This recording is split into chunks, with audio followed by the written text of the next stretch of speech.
You wake up in the morning, look in the mirror, and feel something's off.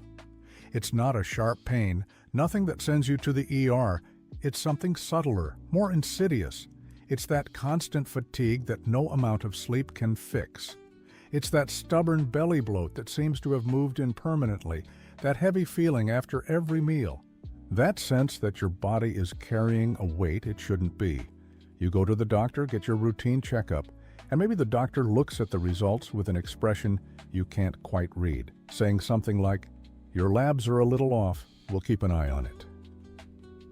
And you leave without fully understanding what's happening inside your body, unaware that those numbers on the paper might be revealing something serious, developing silently for years.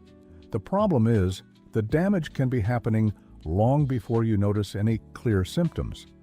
That's the cruelest aspect of what I'm going to show you today, because while you go about your normal life, working, taking care of family, trying to eat better, something is slowly and progressively eroding your internal organs.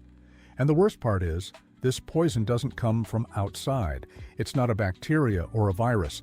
It's produced by your own metabolism when something goes haywire.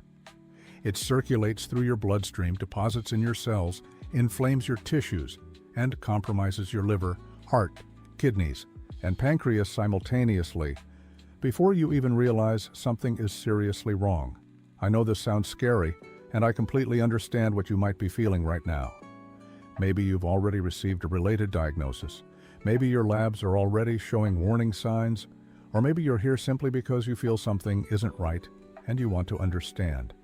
Whatever your situation, you've come to the right place, because today I'm going to show you exactly what this silent poison is, how it works in your body, which organs it attacks first, and most importantly, what you can do right now to stop this process and start reversing the damage.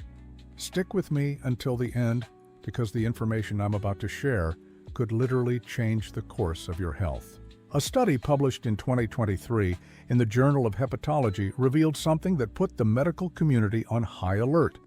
It's estimated that over 2 billion people worldwide are affected by a silent metabolic process that simultaneously compromises the liver, heart, kidneys, and pancreas, and the vast majority of these people have no idea they're going through it. 2 billion. That's more than the entire population of South and North America combined. And what's most disturbing is that this process begins decades before any symptoms appear, meaning relatively young people in their 30s and 40s are already suffering internal damage that will manifest as serious diseases down the line. I'm a hepatologist, a specialist in liver diseases, and for over 20 years, I've been following patients whose lives have been transformed, some for the better, others for much worse, precisely because of what I'm about to explain today. All this time, I've seen repeating patterns, I've seen repeating mistakes, and I've also seen extraordinary recoveries that happened when people had access to the right information at the right time. If you've made it this far, it means you're truly committed to your health. And that genuinely makes me happy, because this kind of commitment is exactly what separates those who can reverse a serious condition from those who let the situation worsen without realizing it. I created this channel precisely for people like you, who don't just want a diagnosis and then be sent away without understanding anything, who want to know what's happening inside their own bodies, who want to take control of their own health. Every week, I bring you information based on the latest research, protocols being used in the world's leading hepatology centers, things that many doctors don't yet know or simply don't have time to explain during a 15-minute appointment. If you're not already subscribed to this channel, I invite you now from the bottom of my heart to subscribe and hit that notification bell, because I'm going to guide you on this journey of understanding and regaining your health. You are not alone in this, and the information you find here could be the game changer you've been missing in your life. Now, before I reveal exactly what this poison is and how it works, I need to tell you something that will make a lot of sense shortly. Most people, when they think of liver disease, automatically think of alcohol. But what I see in my office every day are people who have never had a drink in their lives, or who drink very little, and who arrive with a completely compromised liver. People who do everything they think is right, who avoid alcohol, who try to take care of themselves, but who are being destroyed from the inside by something they would never suspect. And this something has a technical name, but the mechanism by which it acts is what truly matters to understand. And I'm going to explain it all clearly without unnecessary medical jargon, so you leave here knowing exactly what to do. I need to ask you something now before we continue, because what you're about to read might be exactly what thousands of people watching this video alongside you need to hear. I want you to think about your health journey, your attempts to take care of yourself, the things no one ever explained properly, the nights you spent researching online trying to understand why your labs were off, why you felt that unexplained fatigue, why even eating less you couldn't shake that belly fat.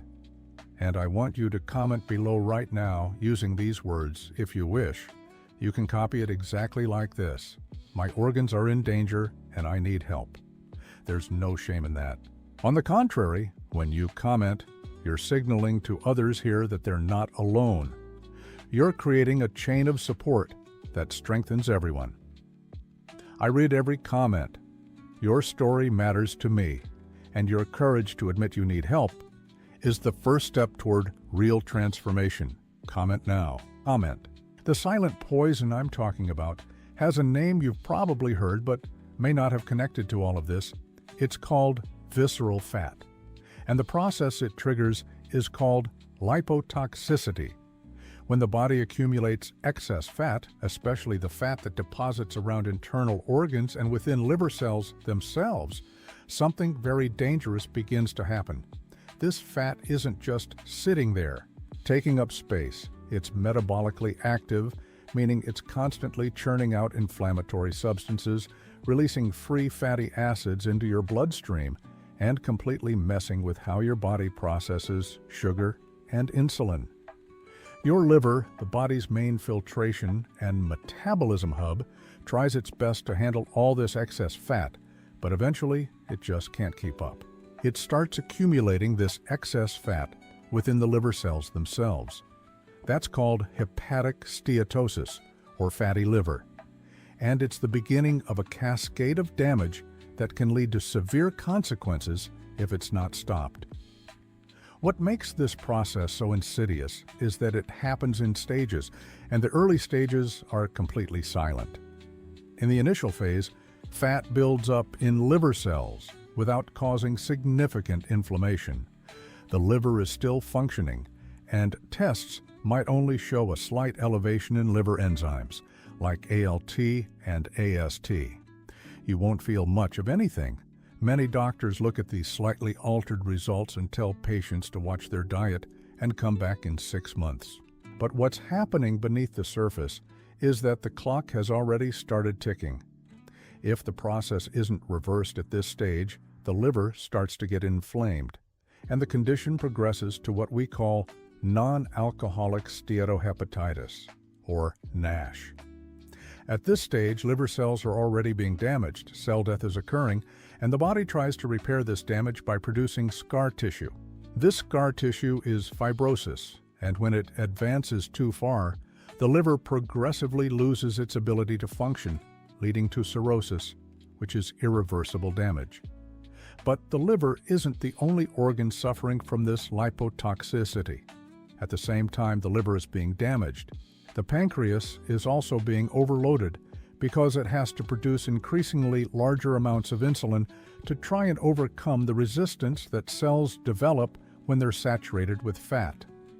This insulin resistance is the core of everything. It's the central mechanism connecting fatty liver to type 2 diabetes, hypertension, high cholesterol, and cardiovascular diseases.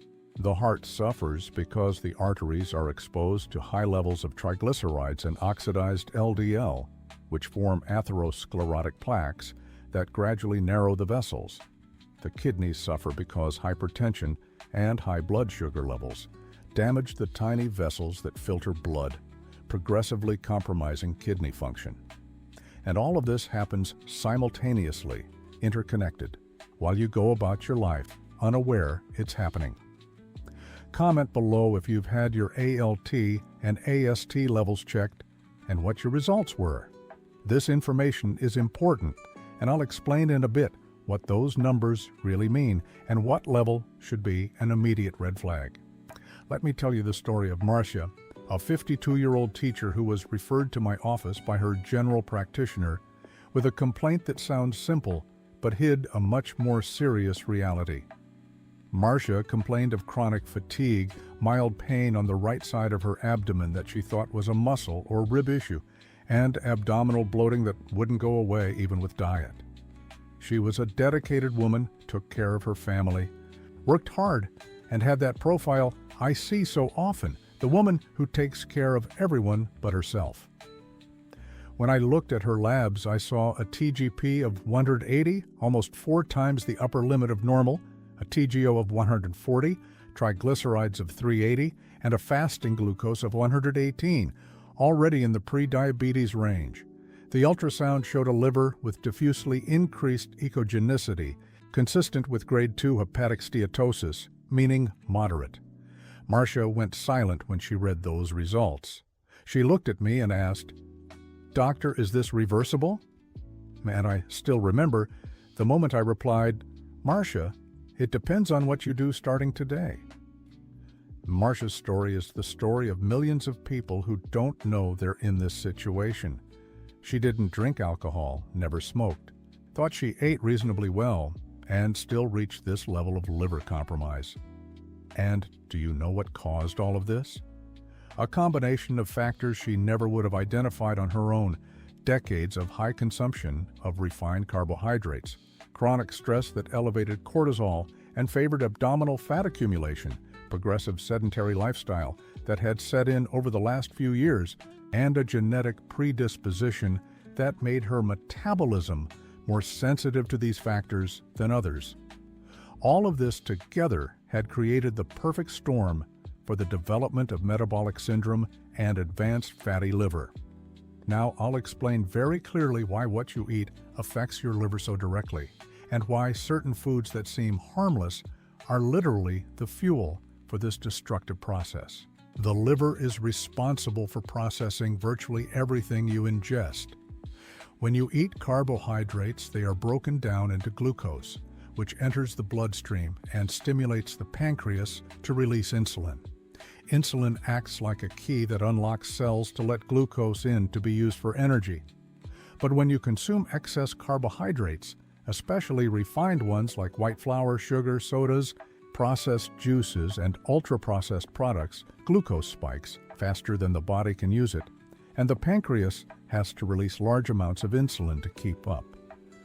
Over time, cells become resistant to this insulin, as if the lock has rusted and the key doesn't open properly anymore. Then the pancreas has to produce even more insulin, and this excess insulin in the blood sends a direct signal to the liver saying, "Convert this excess glucose into fat and store it." And that's exactly what the liver does. It starts manufacturing fat and storing it within the liver cells themselves. But the issue goes beyond carbohydrates. Fructose, the sugar found in fruits, but especially in industrial sweeteners like high fructose corn syrup found in sodas, juices, sauces, and processed products, has a different metabolic pathway. Unlike glucose, which can be used by virtually all cells in the body, fructose can only be processed by the liver. And when the liver receives large amounts of fructose at once, like when you drink a soda or an industrial juice, it literally turns that fructose into fat in a process called de novo lipogenesis. This means the liver is making fat from sugar, and this fat accumulates in liver cells, creating and worsening fatty liver disease. If you have fatty liver or are at risk of developing it, give this video a thumbs up now, because it helps me understand how much this content is reaching the people who need it most. There are also factors that most people would never connect to liver health. Chronic stress, for example, elevates blood cortisol levels, and cortisol has a direct effect on increasing visceral fat accumulation, that fat that surrounds internal organs and is metabolically the most dangerous. Poor sleep has a similar effect because when you sleep poorly, your body produces more ghrelin, the hunger hormone, and less leptin, the satiety hormone, which makes you eat more the next day, in addition to completely messing up glucose metabolism. The gut microbiota, which are the bacteria that live in your intestines, also have a direct influence on liver health, because when this flora is deregulated, it produces substances that reach the liver through the blood and increase liver inflammation. And then there are medications, especially some antibiotics, anti-inflammatories, and cholesterol medications, which can elevate liver enzymes and worsen an already compromised condition. Let me continue with Marcia's story, because what happened to her perfectly illustrates what I want to show you. After understanding the diagnosis and the mechanism, Marcia made a decision that completely changed her trajectory. She didn't go searching for a miracle solution, didn't buy any expensive supplements, didn't go on any radical diet that left her without energy to work. What she did was follow a structured, evidence-based protocol that targeted the disease mechanisms precisely and sustainably. And in 6 months, her ALT SGPT had dropped from 180 to 42 within the normal range. Her triglycerides went from 380 to 120. Her fasting blood sugar normalized. And the follow-up ultrasound showed a significant reduction in fatty liver. Marcia had reversed a condition that could have led her to cirrhosis. This result isn't a miracle, it's science applied correctly. Now contrast that with the story of Roberto, a 58-year-old businessman who came to my office in a much more advanced stage. Roberto had had the same altered lab results for years, but had never taken it seriously. Every time his doctor called attention to his fatty liver, Roberto would say he'd change, but his busy life and work stress always won. When he finally came to me, his liver was already at stage 3 fibrosis, the step before cirrhosis. The ultrasound showed a heterogeneous liver with irregular borders. The elastography, a test that measures liver stiffness, showed values indicating advanced fibrosis. Roberto was in shock when he understood the severity of his condition. He asked me if there was still hope. And the answer was yes, there was. But the window of opportunity was closing, and the road back would be much longer and more difficult than it would have been if he had acted years earlier. The difference between Marcia and Roberto wasn't the diagnosis, it was the moment they decided to act. And that's why what you're doing now, watching this video, seeking information, is so valuable.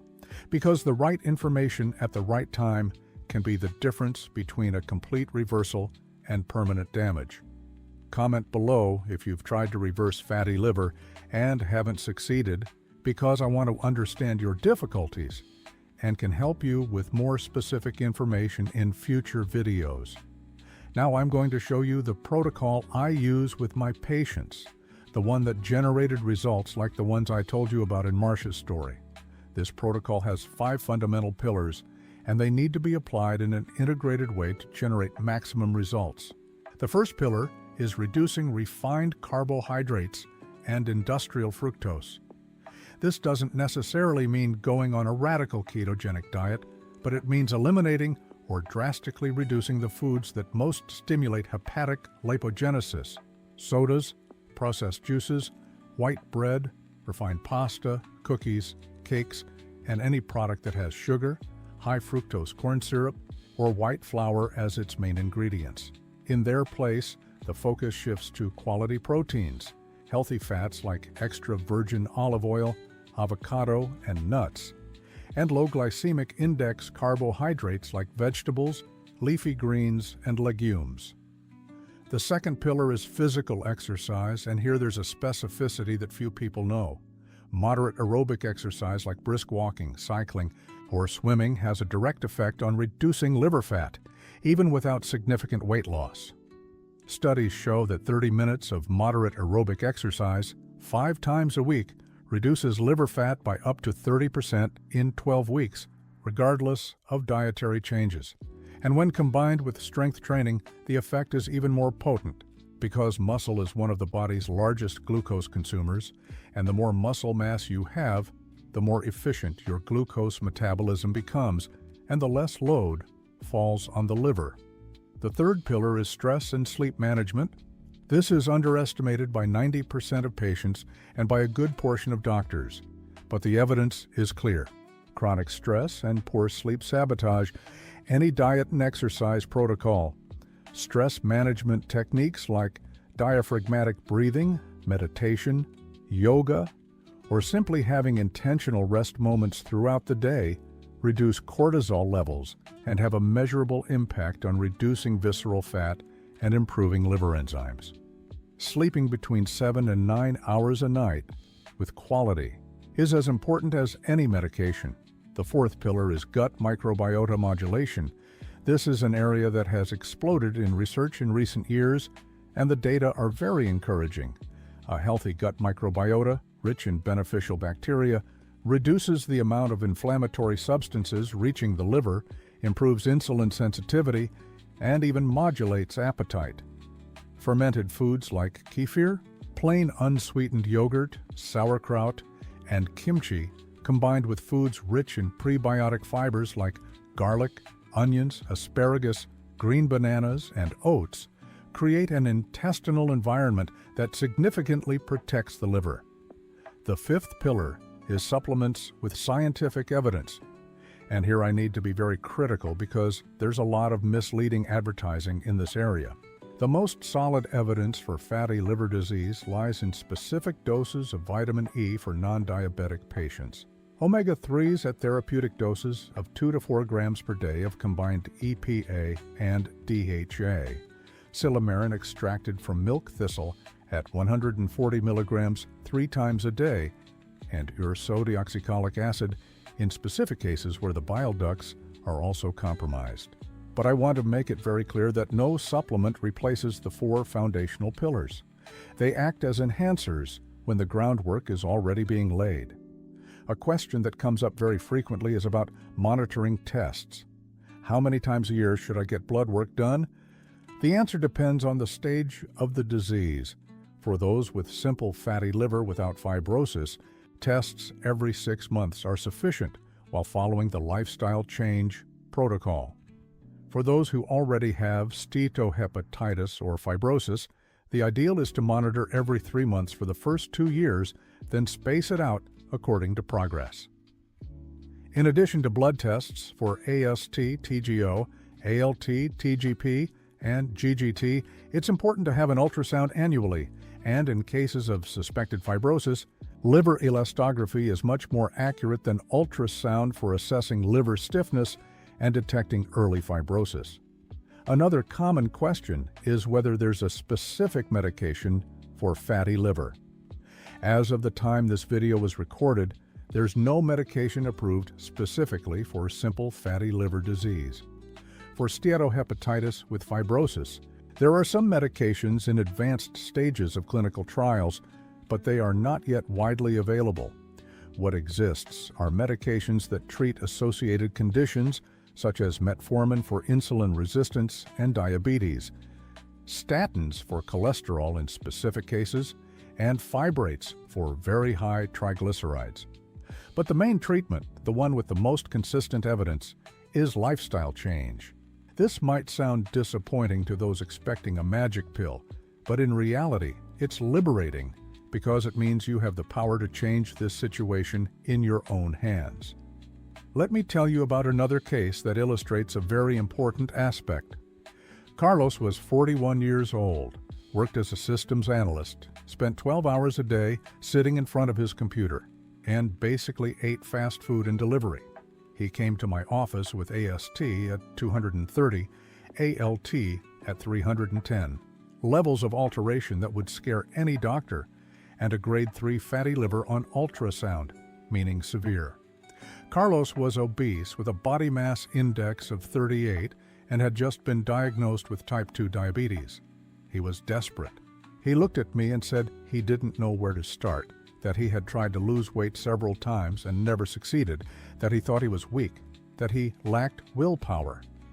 And I told him something I want to tell you now too.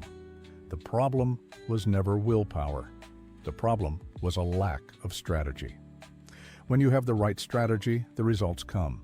With Carlos, we worked in a structured way. We started with his diet, making gradual changes that didn't cause anxiety or a feeling of extreme deprivation. We introduced progressive walks, starting with 15 minutes a day and gradually increasing. We treated his diabetes concurrently with appropriate medication, and we monitored his tests monthly at first to see the response. In 3 months, his enzymes had already dropped 50%. In 8 months, his liver was at grade 1 fatty liver, meaning mild. In 18 months, Carlos had lost 35 pounds. His diabetes was controlled without insulin, and the ultrasound showed his liver was practically normal. Carlos sent me a message the day he received these results, saying he cried tears of joy, that he felt like he had gotten his life back. Share this video now with someone you love who might be going through this situation without realizing it. Because the problem with fatty liver is precisely this: people don't know they're in danger until the damage is already advanced. A share from you could save the life of someone you care about. I'm going to summarize the most important points now, so you can leave here with everything clear and organized in your mind. The silent poison damaging your vital organs is lipotoxicity, caused by the accumulation of fat in liver cells and around internal organs, a process at the root of fatty liver disease, insulin resistance, type 2 diabetes, cardiovascular disease, and kidney impairment. This process is silent in its early stages and only manifests with clear symptoms when the damage is advanced, making monitoring tests and early identification absolutely essential. Reversal is possible in the vast majority of cases when intervention is done at the right time, and it's based on 5 integrated pillars: reducing refined carbohydrates and industrial fructose, regular physical exercise combining aerobic and strength training, stress management and sleep quality, modulating gut microbiota, and supplementation with scientific evidence as an adjunct. Regular monitoring with blood and imaging tests is fundamental to track progress and adjust the protocol as needed. If this video helped you, if you learned something you didn't know, if you felt the information here went beyond what your doctor has told you, I ask you to give it a like now. This simple gesture makes a huge difference in getting this content to more people who need it. If you're not subscribed to the channel yet, subscribe now and hit the notification bell, because every week I bring content like this with information based on the latest research, practical protocols, and answers to frequently asked questions. And if you know someone with fatty liver, diabetes, high cholesterol, elevated triglycerides, or simply someone who feels that constant fatigue and doesn't know why, share this video now. You might be doing the most important thing you've ever done for that person's health. In the next video, I'll show you the 5 signs in your body that indicate your liver is in danger, signs that most people ignore or confuse with other things, and that when identified correctly, can give you a huge advantage in acting before the damage becomes irreversible. Don't miss it, because this content could be a game changer for you or someone you love. Until then, take care of yourself. You're worth so much more than you think.